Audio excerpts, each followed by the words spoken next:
Jamais sans la grâce, une dévotion matinale qui vous connecte à la pensée de Dieu et vous donne la provision du ciel au quotidien. Bonjour chers amis, chers internautes, nouvelle journée, nouvelle provision, bienvenue dans cette dernière dévotion de cette semaine.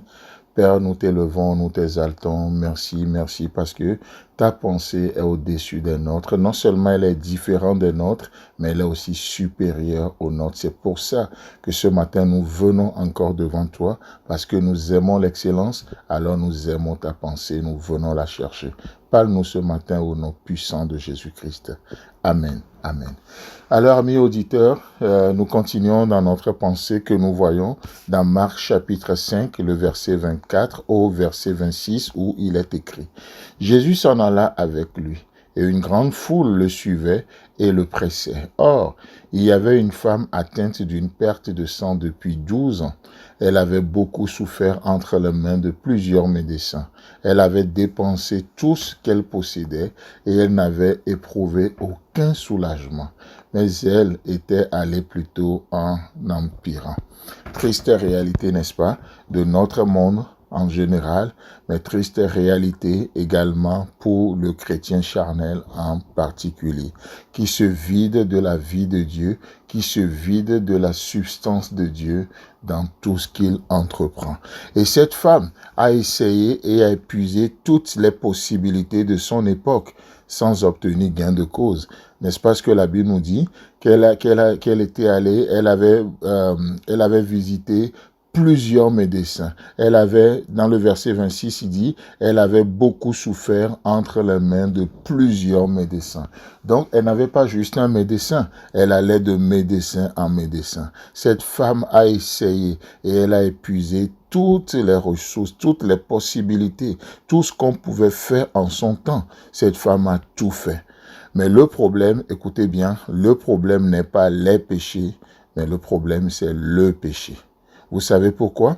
Parce que avant même de commettre un péché, nous avions hérité du péché.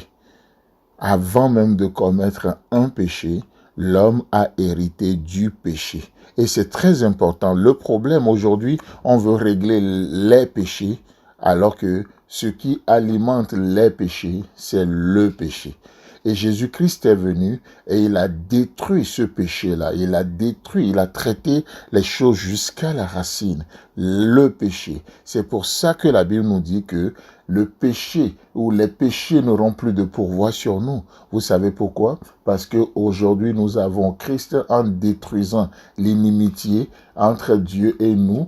En détruisant, mourant à la croix, il nous a donné le pouvoir de dominer sur le mal, sur le péché. C'est pour ça que nous pensons que la vie chrétienne, c'est pas juste l'ancienne vie qui a été améliorée, mais c'est une nouvelle vie. Comme le nom l'indique, c'est la vie de Dieu. La vie Zoé, ce n'est pas la vie bio, ce n'est pas la vie naturelle, mais c'est la vie qui vient du ciel, ce don que Dieu a fait aux hommes au travers de la mort et de la résurrection de son Fils à la croix. Il nous communique sa vie. Nous avons la possibilité de vivre dans ce corps de mort la vie de Dieu. C'est pour ça que l'apôtre Paul va dire, même si ce corps de mort, cette tente est détruite, qu'est-ce qui se passe? L'homme intérieur, c'est-à-dire la vie de Dieu, se renouvelle de plus en plus. Ça prend de plus en plus de place, de plus en plus.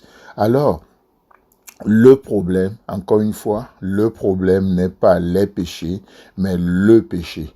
Parce que avant même de commettre un péché, nous avions hérité du péché. Ainsi, nous sommes pécheurs par nature, avant de l'être par nos actes qui témoignent contre nous. Parce que oui, effectivement, nos actes peuvent témoigner contre nous. Mais avant cela, nous avons hérité du péché. Et nos péchés ne sont que les conséquences du péché en nous. Voyez-vous la différence? Parce que c'est pas juste une vie moralement correcte, c'est pas juste une vie d'apparence comme on le disait en début de cette semaine.